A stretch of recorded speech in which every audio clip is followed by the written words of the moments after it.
नमस्कार मित्रों, आज हम बात करेंगे कि हमारी शादी कौन सी दिशा में होगी और अपने घर से कितनी दूरी पर हमारी शादी होगी। ये हम अपनी डेट ऑफ बर्थ से कैसे जान सकते हैं। ये जानने के लिए हम अंक ज्योतिष के एक सूत्र का इस्तेमाल करेंगे। ज्योतिष नवनीत करके एक पुस्तक है, उस पुस्तक में अंक ज्योतिष के बहुत सारे सूत्र लिखे हुए हैं। उन्हीं सूत्रों में से हम एक सूत्र की चर्चा करेंगे जो कि बहुत सटीक है। ये बहुत सरल है, आप जान लीजिए, तुरंत ही आप समझ जाएंगे। आपको करना क्या है, आप अपना डेट ऑफ बर्थ ले लीजिए। हम यहाँ पर उदाहरण के लिए एक डेट ऑफ बर्थ ले लेते हैं।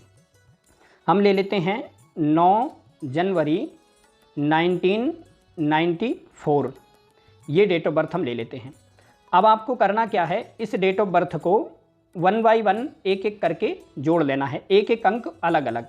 तो हमको जोड़ना कैसे है, पहले 9 + 1 + 1 + 9 + 9 + 4।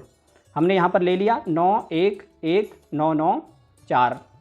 इन सबको जोड़ने के बाद में हमें क्या प्राप्त हुआ, 33।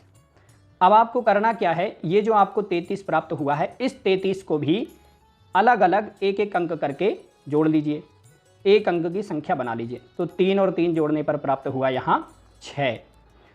अब आपको करना क्या है, आप एक कॉपी पर एक ऐसा कुंडली का जन्मांग चक्र बना लीजिए।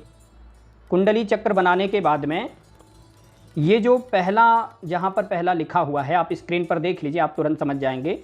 जहाँ पर ये पहला भाव लिखा हुआ है, ये कुंडली का पहला भाव है और इस पहले भाव के ठीक नीचे ये कुंडली का 7वां भाव है। इसी 7वें भाव से हम शादी विवाह देखते हैं और इस 7वें भाव से 2 भाव आगे, 1 और 2, ये यहाँ पर 9वां भाव है। ठीक, अब आपको जो अंक प्राप्त हुआ था वो अंक आप यहाँ पर 9वें भाव में, इसको हम भाग्य का भाव भी कहते हैं, यहाँ से व्यक्ति का भाग्य, किस्मत देखी जाती है। यहाँ पर आप लिख दीजिए 6 और इस 6 से आगे जितनी गिनती हो वो आगे आगे लिखते जाइए। बस आगे आगे लिखने में ये ध्यान में रखना है आपको कि आपको 9 से ज़्यादा की गिनती नहीं लेनी है। ये अंक ज्योतिष का नियम होता है कि वो 9 से ज़्यादा की गिनती का प्रयोग नहीं करते, केवल मूलांकों का प्रयोग करते हैं। तो यहाँ पर हमने लिख दिया 6, आगे 7, आगे 8, आगे 9। अब 9 से ज़्यादा गिनती लेनी नहीं है, तो फिर से यहाँ 1 से शुरू करेंगे।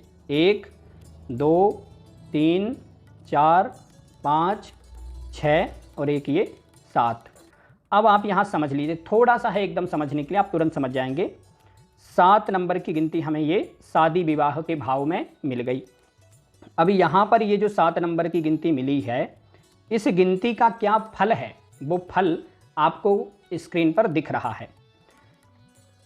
ये जो गिनती यहाँ पर आई है, इसी गिनती का जो फल है उसी दिशा में आपकी शादी होगी। यहाँ पर 7 नंबर की गिनती आई है, तो 7 नंबर का क्या है, पश्चिम दिशा है। ऐसे व्यक्ति का विवाह पश्चिम दिशा में होगा।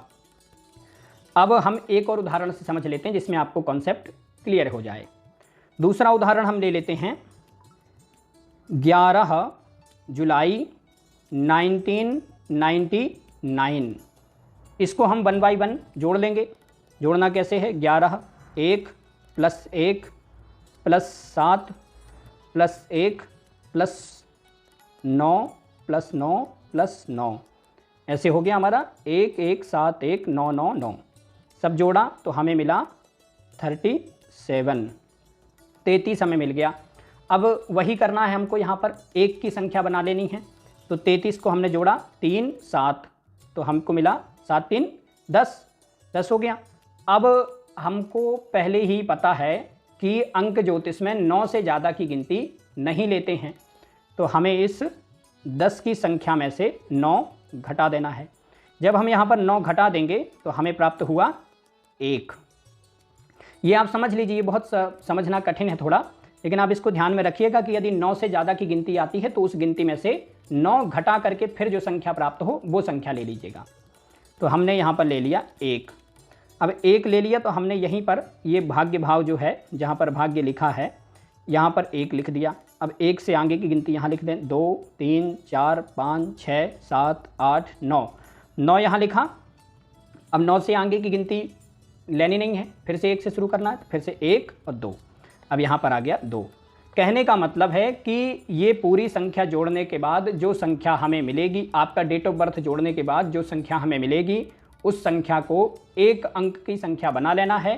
फिर एक अंक की संख्या बना लेने के बाद यदि 9 से ज़्यादा की गिनती है तो उसमें से 9 घटा लेना है, फिर जितना प्राप्त हो, और यदि 9 से कम की गिनती है तो फिर वही संख्या ले लेनी है, और वो संख्या ले करके ये भाग्य जहाँ लिखा है भाग्य भाव उसमें लिख देना है, और उसमें लिखने के बाद फिर उससे आगे की गिनती आगे आगे लिखते जाना है।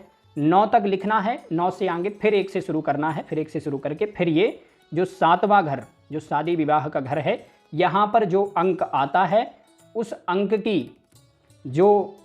की जो दिशा है उसी दिशा में शादी होती है। अब इसका फल क्या है वो हम समझ लेते हैं। यदि ये 7वें घर में 1, 5 या फिर 9 नंबर की गिनती आती है तो ऐसे व्यक्ति का विवाह पूर्व दिशा में होता है। यदि इस 7वें घर में 2 या फिर 6 नंबर की गिनती आती है तो ऐसे व्यक्ति का विवाह अपने घर से दक्षिण दिशा में होता है, साउथ में।